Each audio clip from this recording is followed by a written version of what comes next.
black and gray Batman, the Riddler, Superman with an honest-to-goodness Kenner-inspired body, and Bizarro? Just when I thought I was out, they pulled me back in.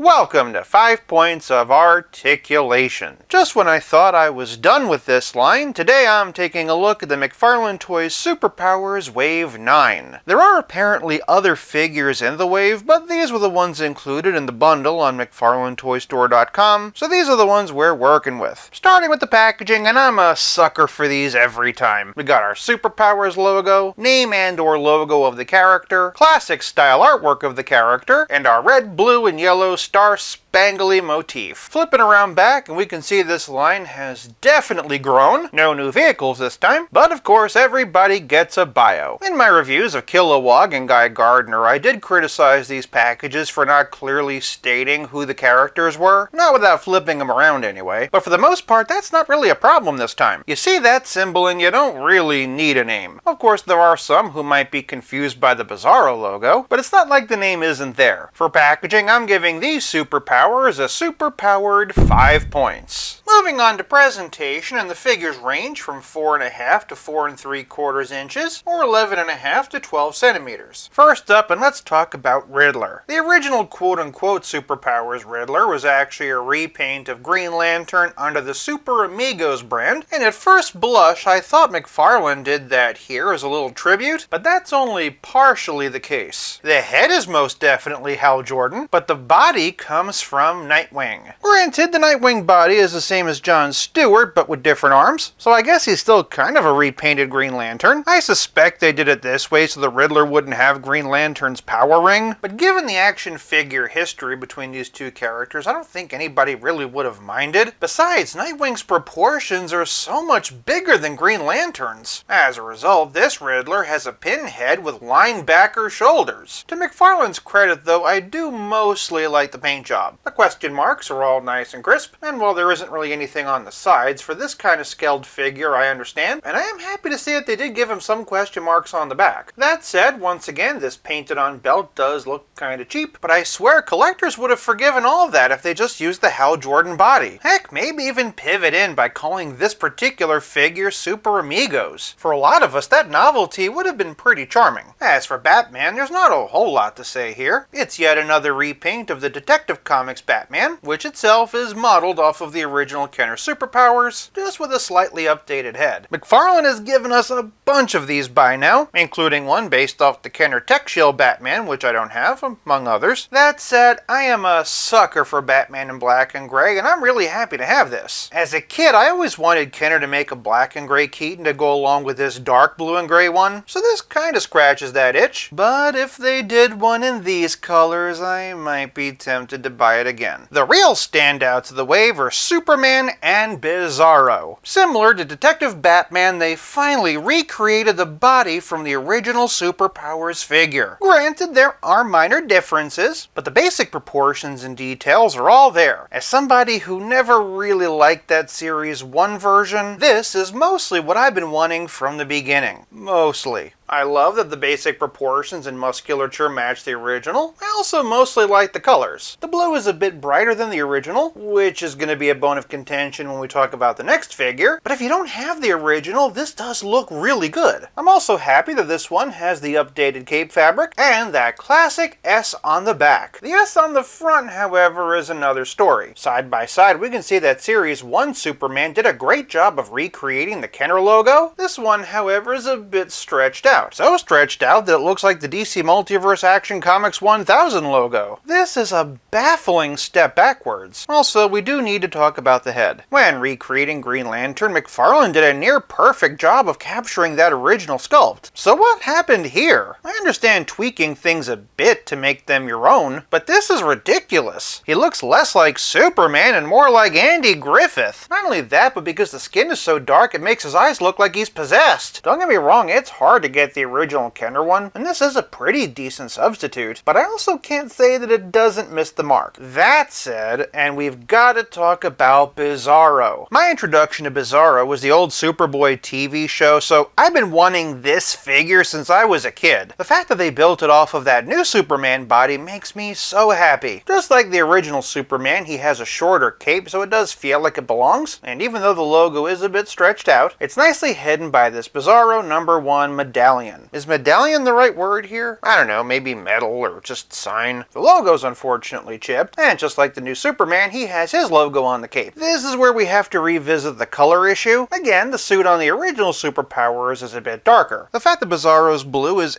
ever so different I don't think is the worst thing in the world. After all, he is kind of a grayed out, bleached version of Superman. And on that note, I really do like this head sculpt. Zooming on in, you can see all those wonderful crack details. Those unfortunately don't extend to the neck, but because of the cape you don't really notice, and they don't extend to the hands either. But to be honest, I highly doubt Kenner would have detailed those either. For me, Bizarro is the standout of the wave, though this Batman's good. Superman should have been a slam dunk, but because of the head I think is really just okay. Riddler, however, I do think has been poorly done. Keeping things simple and meeting in the middle, I'm giving this whole wave 3 points. Moving on to Poseability, and these figures' articulation are limited, but that's by design. Just like the original series, all they can do is swivel at the head, swivel at the shoulders, swivel at the hips, and hinge at their single-jointed knees. Since this is a tribute series recreating a classic toy line, I always judge these on a curve. Heck, even Spin Master figures are better articulated than this. And they're cheaper. I think anyone would be hard-pressed to call this exceptional, but for what it's going for, it's good. So again, judging on a curve, and for Poseability, I'm giving this line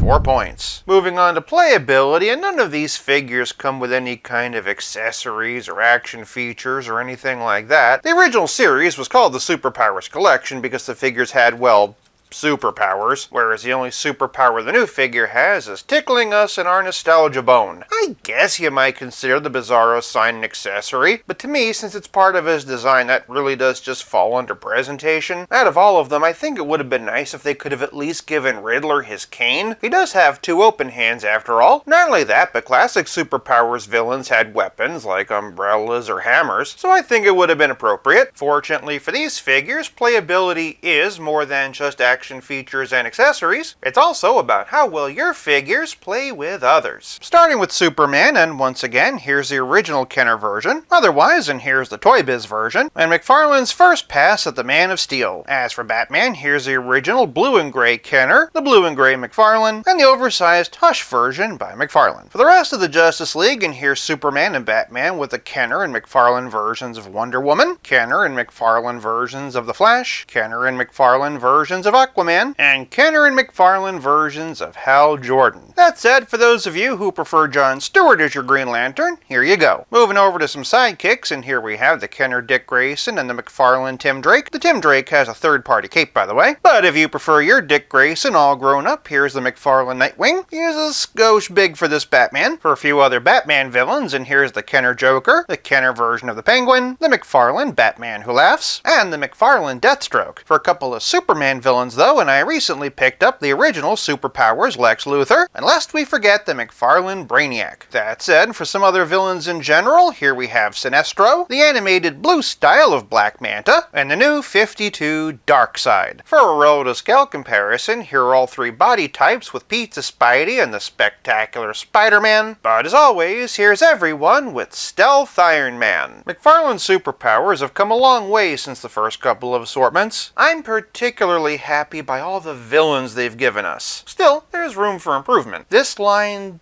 desperately needs more female figures than just Wonder Woman. A Batgirl to round out our Bat family. A Catwoman to round out our core quartet of classic Batman villains. And that's to say nothing of other Justice League members like Black Canary or Hawkgirl. Additionally, I would like to see more of an effort to include accessories where it makes sense and is possible. For Playability, I'm giving Superpowers 3 points. This leaves us with nothing left to discuss but the price. With all my hemming and hawing, you might expect expect me to say that $10 is too much for these figures, but that's not the case. As I've already stated, they're only a couple of bucks more expensive than Spin Master figures, but these are a bit more limited production runs without so many reissues, repacks, and so forth. $10 for a little nostalgia serotonin boost is fine by me. Besides, these are way cheaper than tracking down good copies of the originals, or in the case of Bizarro, something brand new. For price, I'm giving this wave 5 points, averaging out to a still good total of 4 out of 5.